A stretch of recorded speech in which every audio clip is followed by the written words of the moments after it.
오늘 새벽 우리에게 주신 하나님의 말씀은 예레미야 40장입니다. 구약성경 1117면입니다. 제40장.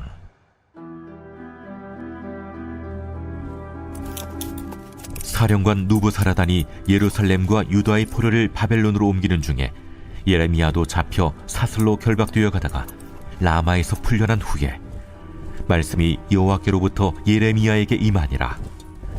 사령관이 예레미야를 불러다가 이르되, 내 하나님 여호와께서 이곳에 이 재난을 선포하시더니 여호와께서 그가 말씀하신 대로 행하셨으니 이는 너희가 여호와께 범죄하고 그의 목소리에 순종하지 아니하였으므로 이제 이루어졌도다. 이 일이 너희에게 임한 것이니라. 보라, 내가 오늘 네 손의 사슬을 풀어 너를 풀어주노니 만일 네가 나와 함께 바벨론으로 가는 것을 좋게 여기거든 가자, 내가 너를 선대하리라. 만일 나와 함께 바벨론으로 가는 것을 좋지 않게 여기거든 그만두라. 보라, 온 땅이 네 앞에 있나니 네가 좋게 여기는 대로 옳게 여기는 곳으로 갈지니라. 예레미야가 아직 돌이키기 전에 그가 다시 이르되, 너는 바벨론의 왕이 유다 성읍들을 맞도록 세운 사반의 손자 아이감의 아들 그다리아에게로 돌아가서 그와 함께 백성 가운데 살거나 네가 옳게 여기는 곳으로 가거나 할지니라. 하고 그 사령관이 그에게 양식과 선물을 주어 보내매 예레미야가 미스바로 가서 아히감의 아들 그다리아에게로 나아가서 그 땅에 남아있는 백성 가운데서 그와 함께 사니라.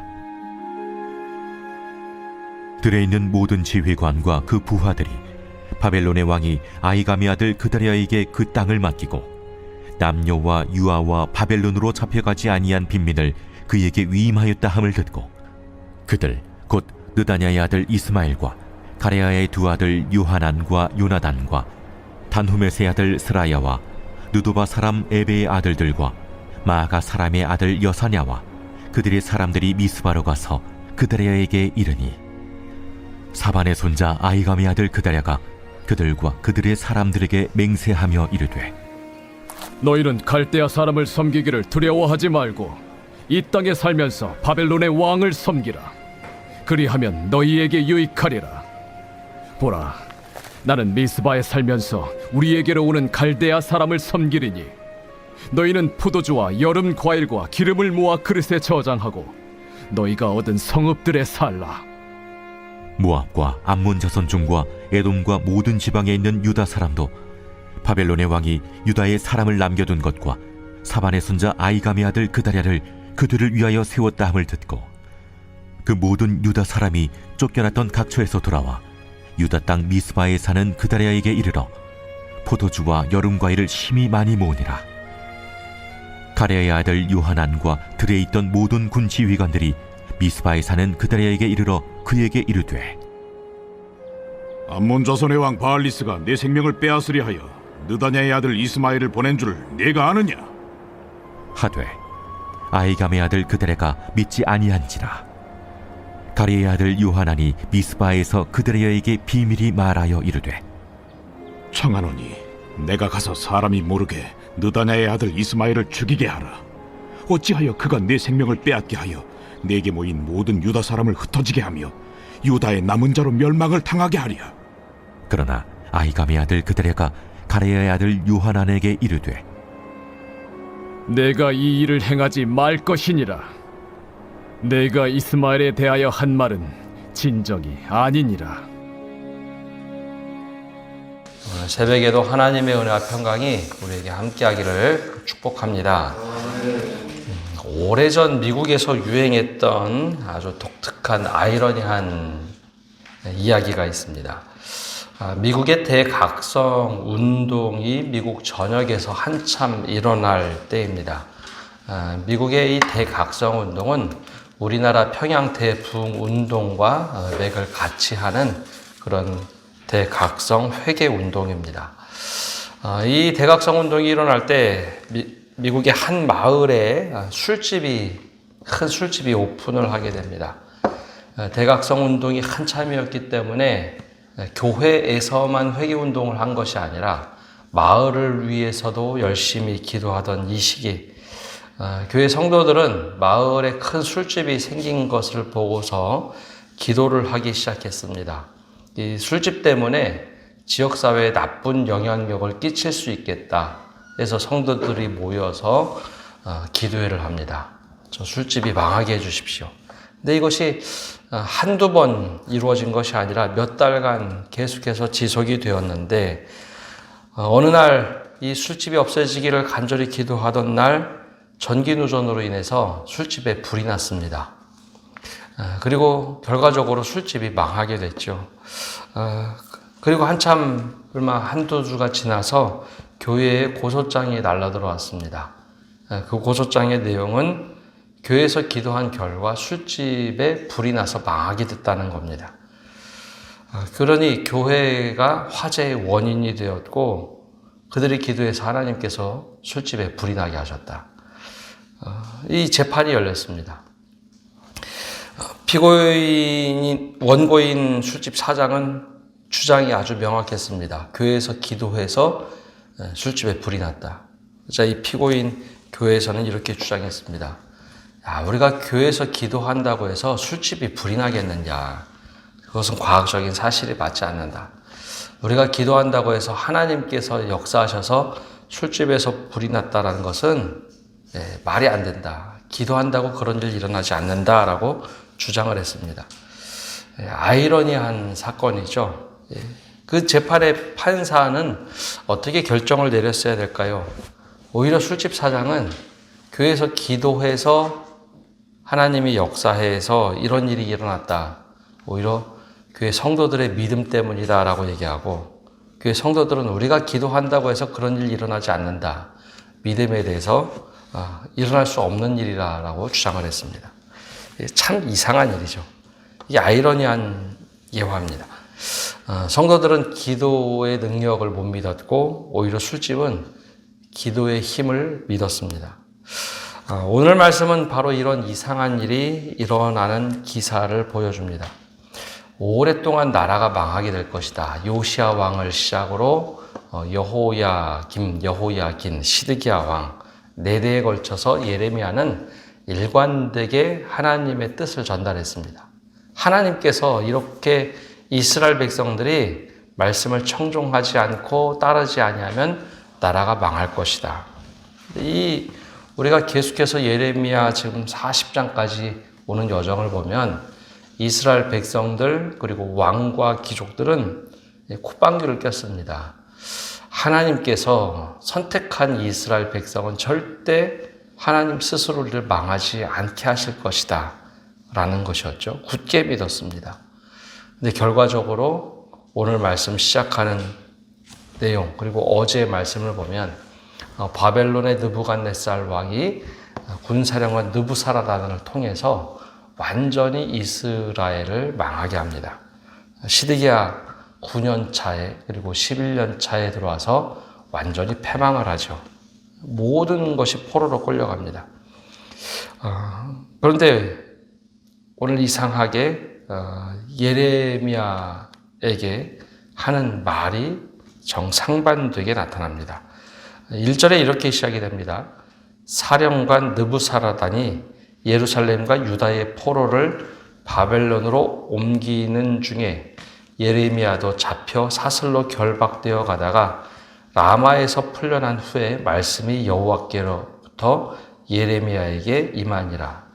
어떤 말씀이 임했는지는 이야기하지 않지만 포로로 끌려가던 중에 예레미야가 함께 가면 안 되는 상황이었는데 예레미야도 포로로 끌려가다가 라마에서 예레미야를 알아본 느부사라단이 풀어주게 됩니다. 그때 하나님께 음성을 듣게 됩니다. 근데 어떤 음성을 들었는지는 표현되지 않지만 그 다음부터 2절에 걸쳐서 이 사령관, 바벨론의 사령관 느부사라단이 예레미야에게 하는 말이 바로 이제 아이러니가 있습니다. 수십 년 동안 이스라엘 백성들은 하나님의 말씀을 듣지 않고 잘못된 것이다. 거짓 선지자들의 예언을 따랐죠. 하나님은 절대 우리를 망하지 않게 한다. 근데 하나님의 오랫동안 예언은 너희가 내 말을 듣지 않고 청종하지 않고 다른 길로 간다면 너희를 흩어버릴 것이다 라는 예언이고 또 약속한 말씀이 있었습니다. 이스라엘 백성들은 하나님의 말씀을 듣지 않았는데 오히려 2절과 3절에 보면 사령관이 하나님의 말씀에 대해서 이야기합니다. 이렇게 얘기하죠. 사령관이 예레미야를 불러다가 이르되 내 하나님 여호와께서 이곳에 이 재난을 선포하시더니 여호와께서 그가 말씀하신 대로 행하셨으니 이는 너희가 여호와께 범죄하고 그의 목소리에 순종하지 아니하였으므로 이제 이루어졌도다. 이 일이 너희에게 임한 것이니라. 이게 제일 아이러니한 표현입니다.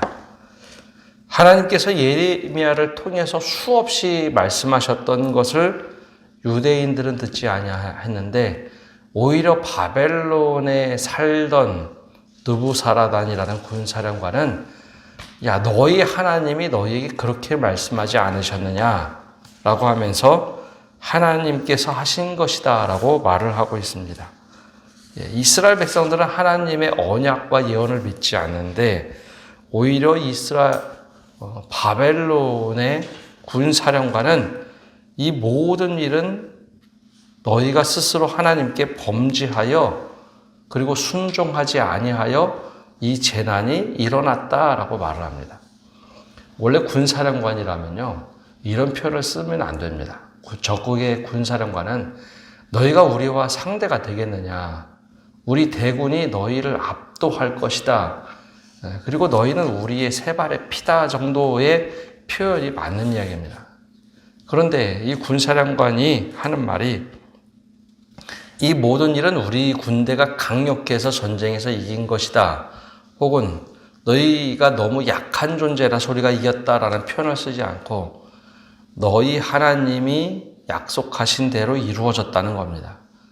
이곳에 너희 하나님이 재난을 선포했고 우리가 전쟁에서 이긴 이유는 너희가 너희 하나님께 순종하지 않고 범죄한 결과 그냥 이루어진 일이다.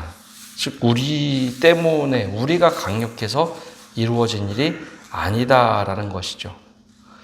이게 참 아이러니한 일이죠.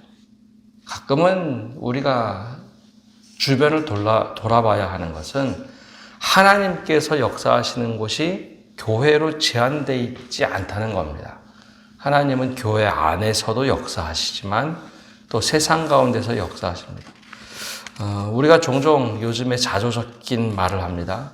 과거에는 우리가 세상을 걱정했는데 요즘은 세상이 교회를 걱정한다라는 자주 섞인 말을 하죠. 근데 사실 이 말에도 그런 의미를 담고 있는 것 같습니다. 우리가 세상을 걱정한다는 것은 하나님의 뜻이 세상에 이루어지지 않음에 그것을 걱정했는데 오히려 세상이 하나님 말씀을 비추어 보았을 때 교회가 그대로 살지 않음을 오히려 걱정하는, 마치 오늘 군사령관 느부사라단이 하는 말과 비슷하지 않는가라는 것이죠. 오히려 교회가 하나님 말씀을 제대로 따르지 않은 것을 걱정하고 그러다가 정말 교회가 하나님께서 때리시는, 책망하시는 교회가 되면 어쩌려고 그래? 라고 하는 말처럼 들린다는 겁니다. 하나님께서는 교회만 사용하시는 것이 아니라 하나님이 세상을 창조하셨기 때문에 이 세상의 모든 존재를 통해서 하나님의 역사를 이루어 가신다는 것. 우리가 하나님의 음성을 듣고 하나님께 귀 기울이되 이 일어나는 일들을 통해서 우리가 분별할 수 있는 눈과 귀를 가져야 합니다. 두 번째로 또 하나 독특한 것은 이 적장 바벨론의 느부사라단은 예레미야에게 파격적인 제안을 합니다. 거짓 선지자들은 어떻게 하면 예레미야가 말을 하지 못하도록 감옥에 넣고 땅에 파묻기도 하고 그의 입을 제어하기에 바빴는데 이 적장 느부사라단은 오히려 예레미야에게 파격적인 제안을 합니다. 포로로 끌어가다가 데리고 가다가 잠시 풀어줬을 때 4절과 5절에 이런 제안을 합니다. 보라, 내가 오늘 내 손에 사슬을 풀어 너로 너를 풀어주노니 만일 내가 나와 함께 바벨론으로 가는 것을 좋게 여기거든 가자. 내가 너를 선대하리라. 만일 나와 함께 바벨론으로 가는 것을 좋게 여기지 않게 여기거든 그만두라. 보라, 온 땅이 내 앞에 있나니 내가 좋게 여기는 대로 옳게 여기는 곳으로 갈지니라 하니라. 이 적장이 할 말이 아닙니다. 적장은 예레미야를 데리고 가든지 아니면 그것은 자기의 판단에 따라서 포로를 취급하는 것인데 그렇게 하지 않습니다. 예레미야가 하나님의 사람이라는 것을 인정하죠. 네가 좋게 여기거든 좋지 않게 여기거든 하면서 선택권을 줍니다. 즉 하나님의 뜻을 철저하게 따르는 예레미야야. 네가 원하는 대로 가라라는 것이죠. 그것이 이방인 사령관의 눈에도 보이는 겁니다. 하나님의 사람은요. 그리스도인 안에서만 저 사람은 하나님의 사람이다라고 인정받는 것이 아니라 하나님을 믿지 않는 사람들의 시선에도 하나님의 사람으로서의 삶의 모습이 보일 때 이런 일을 하더라라는 것이죠. 왜 그랬을까요? 오히려 유대인들 안에는 예레미야의 예언이 너무 불편했던 겁니다. 그래서 감옥에 가두고 어떻게 하면 그를 압제할까라고 생각했는데 오히려 적국의 눈에는, 수장의 눈에는 이 사람이 진짜 하나님의 사람이란 것이 눈에 보였죠. 근데 예레미야가 아직 정확하게 이야기하기 전에 그가 다시 이런 말을 합니다. 5절 후반절에 보면 너는 바벨론의 왕이 유다 성읍들을 맞도록 세운 사발의 손자 아이감의 아들 그디라에게로 돌아가서 그와 함께 백성 가운데 살거나 내가 옳게 여기는 곳으로 가거나 할지니라 하고 그 사령관이 그에게 양식과 선물을 주어 보냈다라고 되어 있죠. 네가 원하는 대로 하지만 우리가 바라기는 우리 바벨론 왕께서 그다랴라는 사람을 세워서 총독을 세워서 이 이스라엘을 다스리겠는데 그에게 가서 도와주면 좋겠다. 그러나 그 선택도 예레미야에게 온전히 맡깁니다. 그리고 양식과 선물을 주어 보내게 되죠. 예레미야는 오랫동안 예언한 대로 바벨론으로 가진 않고 그 땅에 잠시 남아서 그다랴를 도와주게 됩니다.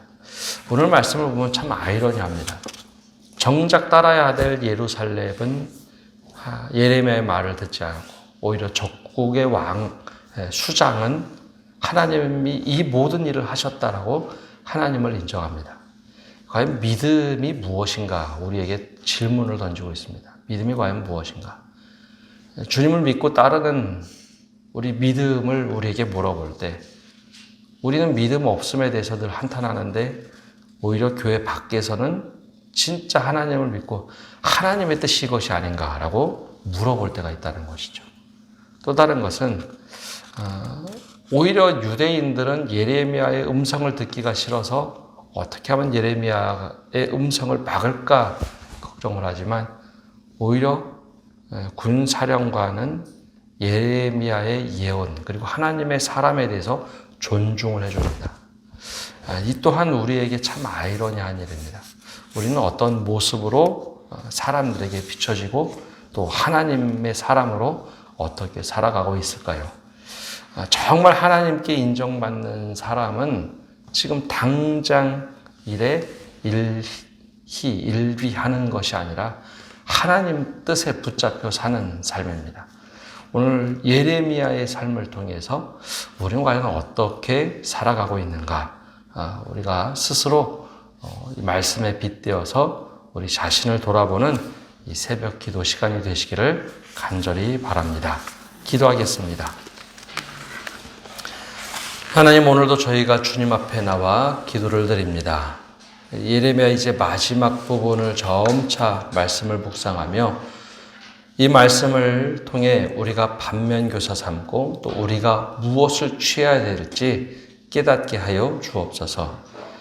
예레미야와 백성들의 모습 속에 하나님, 우리는 어떤 사람의 모습으로 살아가야 될지 하나님의 말씀에 순종하여 따르되 이방인들에게도 예수를 믿지 않는 사람들에게도 어떤 모습으로 보여지는지 우리가 스스로 우리 자신을 돌아보게 하여 주옵소서.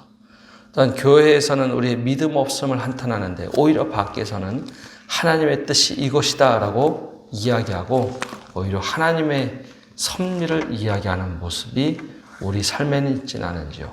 그때 우리가 어떻게 하나님의 뜻을 잘 분별하고 살아야 되는지 우리 스스로 깨닫게 하여 주옵소서. 더 나아가서 우리가 누구에게 인정받는 사람인지 우리 모습을 보고 정말 내가 하나님의 사람이라는 것 주변으로부터 이야기가 나오고 그 삶을 지지해주는 사람들이 있다는 것 우리가 잊지 않고 신실한 하나님의 사람으로 살아가도록 은혜 내려 주옵소서. 오늘 한 날도 주님께 모든 것 맡겨드리며 예수님의 이름으로 기도합니다. 아멘.